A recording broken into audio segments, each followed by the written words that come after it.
This video gives a brief introduction as to Healthkit and its basic functions. Once you've logged in, you can add a new patient by clicking on the Patients tab and then clicking Add New Patient.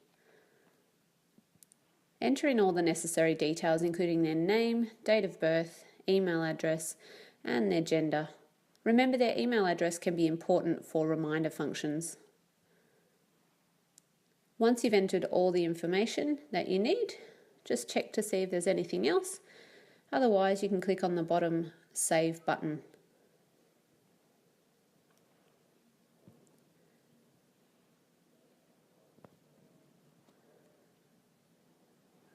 You can then add an appointment for the patient by clicking on the calendar. Find the appropriate time that you need for the appointment, and then type in the patient's name. As you type it in, all of the options will come up. You have a few different options in terms of fees. The most common ones that we use Healthkit for at this point are Medicare and DVA. And you'll notice the 10953 is the normal care plan. DVA, we have both group services, which are billed at $28.30, as well as the individual consults, which are the reassessments or the initial assessments. Find the appropriate fee that you want. For today, we're going to use Medicare. Make sure that the time of the consultation is correct, so 30 minutes, and then click on Save.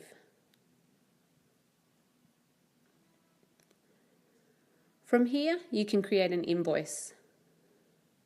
With Medicare consultations, you need to make sure that you have all the appropriate details, including the patient's Medicare number and their referring doctor details. Type in the Medicare number, make sure you select their individual reference number and the expiry date and click on Submit. If the patient already has a referral, all the details will come up. Otherwise, you may need to add a new referral. To do this, you do this in the patient's file. Click on the Funding tab, and then right at the bottom, click on Add Referral. Most of the doctors should already be in the system, but occasionally you'll need to add them. The referral type is CDM, Chronic Disease Management, EPC, Referral 5 appointments. If you need to add the specialist, just make sure you have the provider number on hand.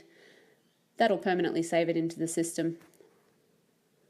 You can select the number of appointments and make sure you put the correct referral date in.